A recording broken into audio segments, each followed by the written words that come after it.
On sait qu'il montait vite, il arrivait dans le dos, il effaçait les pentes d'un souffle. Un grimpeur maigre, en morceaux secs, arides, ossus, démolé d'un feuilleté tendineux. Il traversait la vallée de Chevreuse, il agissait dans le sombre et pactisait sous le couvert des bois. Près des ruines de Port-Royal fleurissent des pentes étroites. Elles font un tremplin vers le ciel. C'est le lieu d'une retraite, un début d'abandon. Beaucoup d'arbres, peu d'humains. La plaine s'effondre sur des solitudes. C'est un paysage en repli où passe l'ombre des animaux. Il allait vêtu de noir, sans visage et sans voix. Les montées douces et raides étaient sa possession. Il vivait là d'exploits gratuits, annulant ses pouvoirs où finissent les côtes. Au commencement des plaines, il s'évanouissait. Il s'échappait en fantôme des ruines jansénistes. Il prenait la couleur des foins. Il se transformait en pierre comme les chamans. Il roulait sur un vélo noir comme ses cheveux. C'est un fait reconnu qu'il foudroyait assis, le buste immobile. Il allait 10 kilomètres plus vite, sans un remuement. C'était un rôdeur fluide. Il était surgi une première fois à la fin des années 70. Il allait sur un vélo à 6 pignons. Il était jeune, mais il roulait plus vieux que son âge. Il avait brûlé l'arrogance dans son sang. Il laissait un sillage calme, ne se retournant pas, suivant comme Quichotte des invisibles. Il doublait large par la gauche, il évitait l'air du temps. C'est un sprinter de Boulogne, foudroyé dans sa roue, qui trouva un surnom, le Baron Noir. Les coureurs l'attendaient en groupe, le sourire en coin. Le Baron Noir surgissait vite et tôt. Les hommes jeunes se liguaient derrière lui, dans des grincements. Pendant des saisons, des coursiers en pleine fraîcheur ont sprinté sur son ombre, sont morts à son pédalier, se sont effondrés, poumons en feu, ayant aperçu sa bouche close. C'était un spectre de feuilleton pour enfants.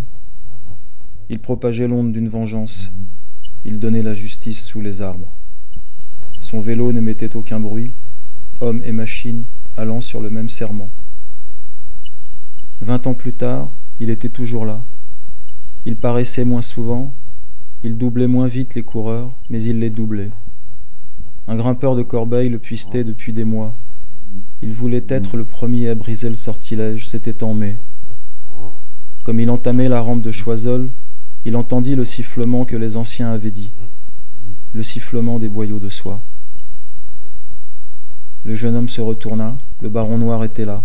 Il allait vite, il ne regardait pas. Le coureur de Corbeil découvrit une peau sombre et creusée, des tempes déjà claires et un rictus où la douleur dormait, sous une glaciation. Le baron était vieux, il avait plus de 40 ans. Le garçon eut le temps de relever sur son cadre un début de lettrage surligné à la main, Frangard quelque chose, mais il n'eut pas le temps de lire la fin. Le vieux demeura un an sans se montrer, il parut un automne, à mi-pente des 17 tournants. Il avait les jambes toujours de copie, mais elles tremblaient un peu. Il volait au prix d'un arrachement. Ses rouflaquettes descendaient plus bas, coiffé d'un casque en cuir à boudin, noir sur la chevelure blanchie, il s'enfonçait à rebours du temps.